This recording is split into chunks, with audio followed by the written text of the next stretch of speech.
All right, y'all, welcome to Ralph's Real Reviews. I wanted to take a second today before we start the video to talk about what this channel is going to be, then talk about what this series specifically is going to be, and then we're going to get into the review for today. So first, the channel. The channel is a place for me to just come and talk about movies in the simplest form of the channel. I watch movies a lot. I go back and rewatch movies a lot. I watch new movies a lot because I have AMC A-list. And there's a lot of times I want to discuss movies or at least get my feelings or thoughts out about a movie. And I don't have too many people to talk about them with, right? Because either people don't watch movies with the frequency that I watch movies, or the platforms that I look at today, right? There's like one reviewer who I watch and tend to line up with. Um, but it's just I'm not too active on their videos, right? So I would like to have a place for me to go out and talk about movies and hopefully some of you guys to save you some time, right? If there's a new movie that comes out, you don't know if you want to see it or not, you could check here, see if you align with my views, and then I'm going to rank videos that way. I also have a little passion project, which I kind of alluded to 2 seconds ago, which was ranking things, right? So I like to go back and watch things within a franchise or within a company's history and kind of compare it to other things, right? And I think most of us do. There's a lot of very popular videos when it comes to ranking. So I just wanted to be able to go back and do that myself. So the first series I'm going to do here is what you're watching today, right? Where we go back, we're going to go through and rank all the Disney and Pixar animated films. Based on a certain set of criteria. I'll go down the criteria later on in the video, but for now, let's just start with the plot synopsis of Snow White and the Seven Dwarfs. According to Google, Snow White has a runtime of about an hour and 23 minutes, but I'm going to try to get the plot down to you in about 1 minute.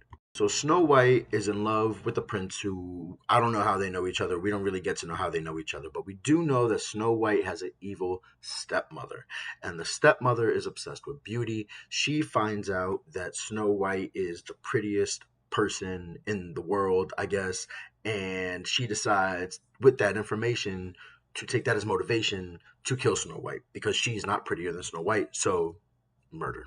The evil queen sends a huntsman to go kill Snow White, cut out her heart, and return it to the evil queen. The huntsman goes to do so, can't do it, warns Snow White. Snow White runs away into the woods, meets all these animals, comes across a house, goes, "This house is dirty, let me clean it," cleans the house with the animals, and then goes to sleep in the beds of these dwarves that she doesn't know. At the time that she's in the house, the dwarves are out in the mines getting diamonds. They come back, realize that their house is clean, sees that there's someone in their bed, goes to kill her again, but decides not to. And then she becomes friends with the dwarves. The dwarves go off to work. She explains to them what's going on, obviously. Dwarves go off to work. The evil queen finds out that Snow White is still alive, turns herself into an old hag, makes a poison apple, gives the poison apple to Snow White. The dwarves find out. They chase her out. She falls off a cliff because the cliff is struck by lightning, and then a rock, a big boulder, crushes her.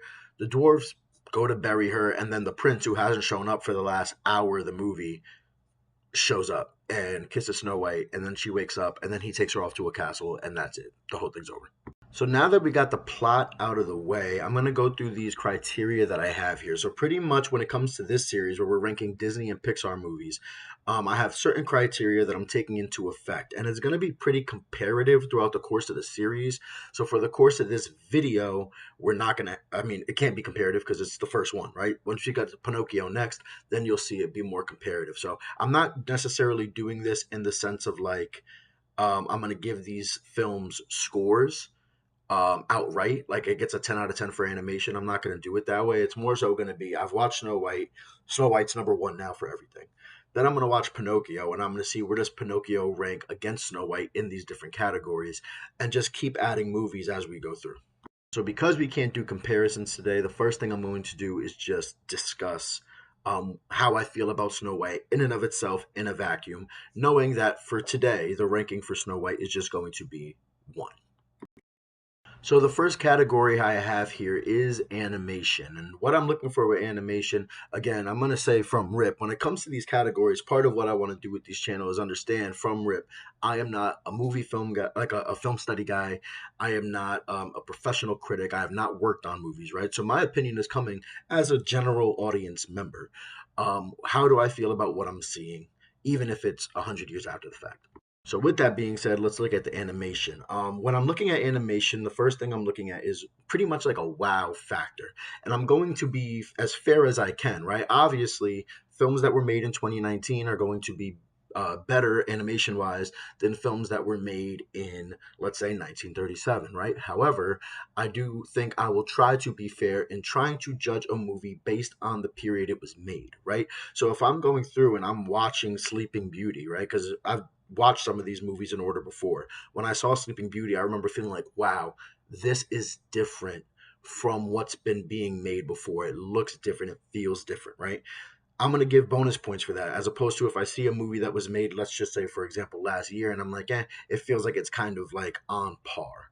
Okay, so with animation, Snow White, what I did do to try to be fair with the comparison is I went back and watched some of the cartoons that were produced or released in 1937, and I tried to compare the animation from Snow White to that. And I will say, I did not feel that there was anything too outstanding, anything too different, besides the fact that the old cartoons were about 8 to 10 minutes and the new cartoons are, I should say, Snow White was a full hour and a half long.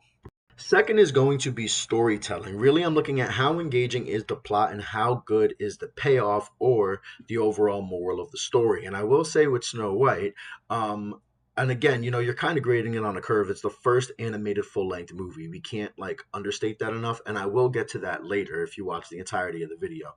When it comes to storytelling, I do feel that Snow White was lacking. I felt like there was a lot of non interaction between the main characters. So look at Snow White and the Prince. They spend the majority of the movie not being together at all. They sing at a well in the beginning of the movie, and then he kisses her at the end of the movie. And it's like that's their entire interaction. Then you look at Snow White and the Evil Queen, and there is almost no interaction there. We find out that she's her stepmother through a book at the beginning that we have to read. They don't interact in the beginning of the movie, they don't interact in the middle of the movie. The Queen doesn't go to kill Snow White until the very end of the movie. There is almost no interaction between those two characters.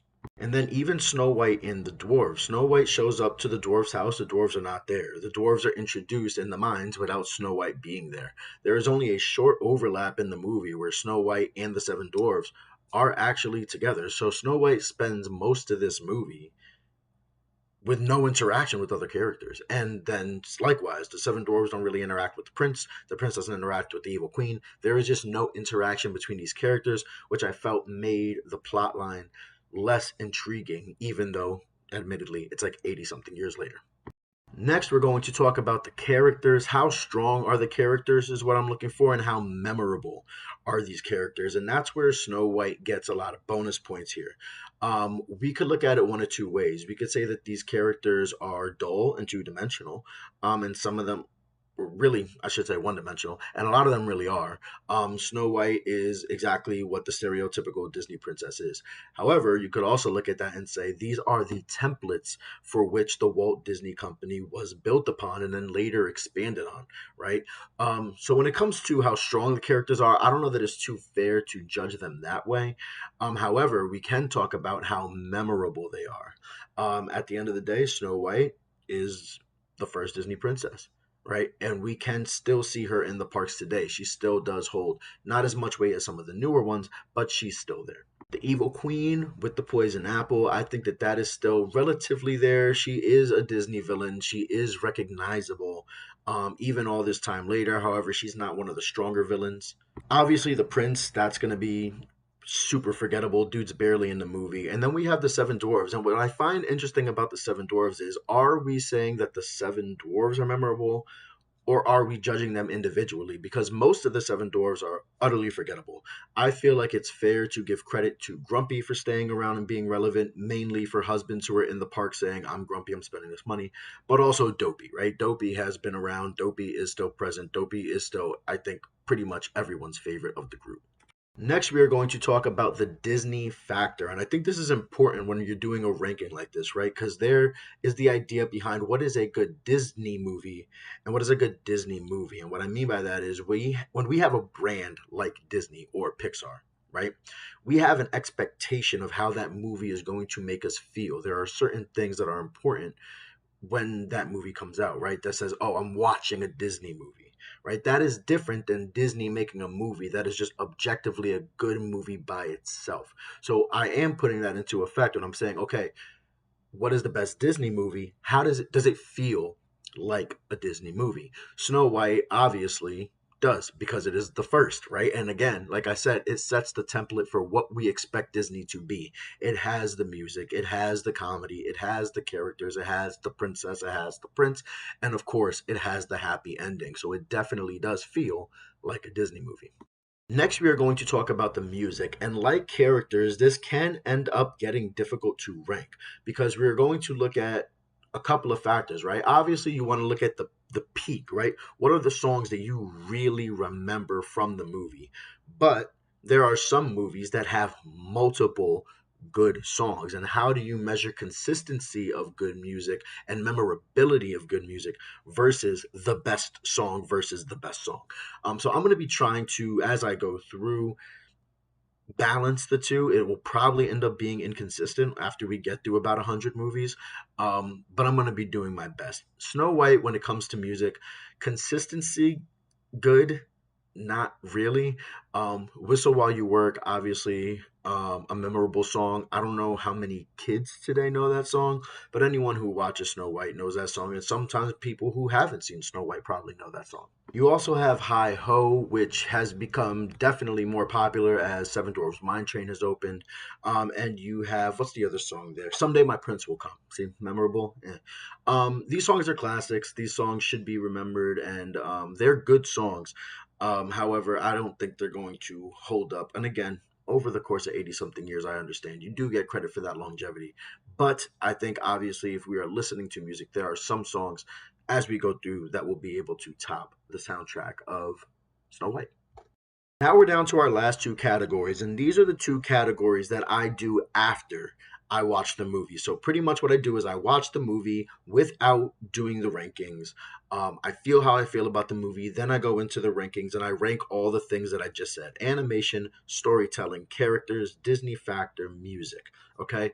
After the fact, then I go and I say, okay, what is the box office success of this movie? And what is the historical significance? I start to maybe watch a documentary on it, do some Google searches, and try to find out what made these movies special even in their time. So, box office success is going to be the difficult one, right? Because you have movies that came out in 1937, and you're going to have movies by the time I'm done with this that come out in 2025. So, how do you adjust, right? And obviously, for those of you who do movie reviews, you understand, or have seen movie reviews, there is a thing for adjusting for inflation, where you look at the number of tickets that were sold and blah, blah, blah, blah, blah, blah, blah. Box Office Mojo says, here's how much this movie would have made if we adjust for inflation today. At face value, adjusting for inflation seems fair, right? Movie tickets used to be like 25 cents. Now they're $20. So obviously, movies today are more likely to make more money, quote unquote, even if they sold less tickets.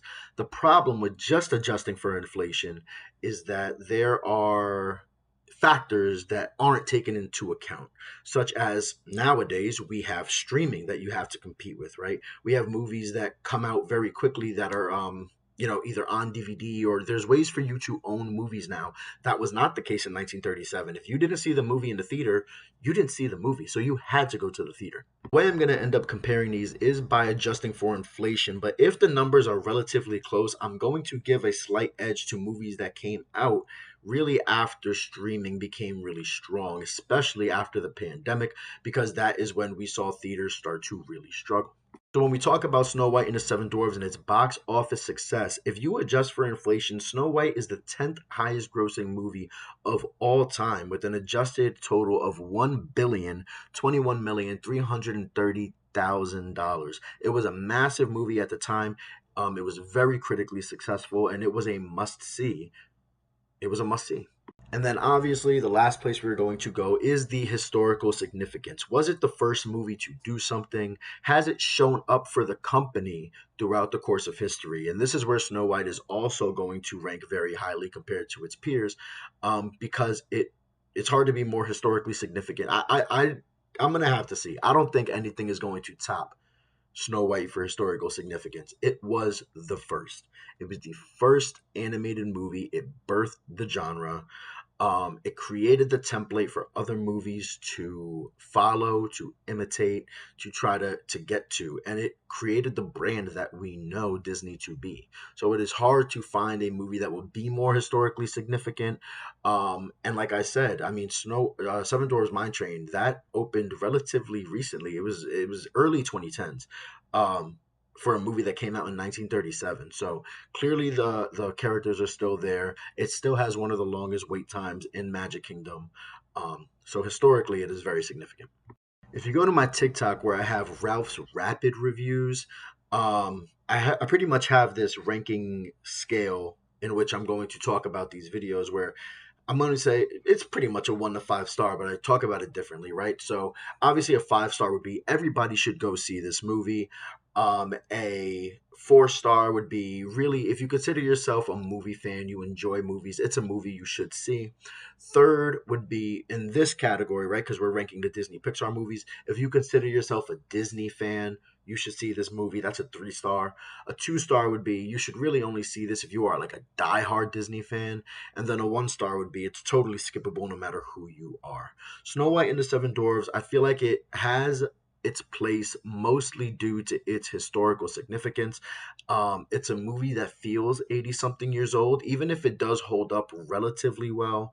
It is a slow moving plot.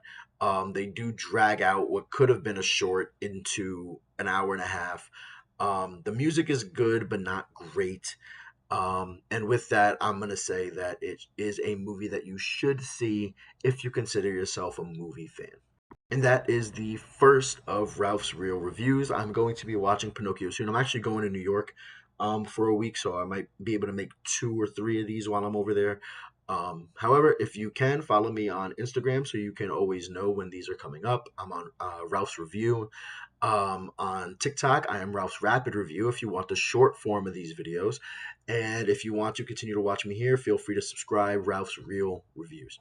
Thanks, guys.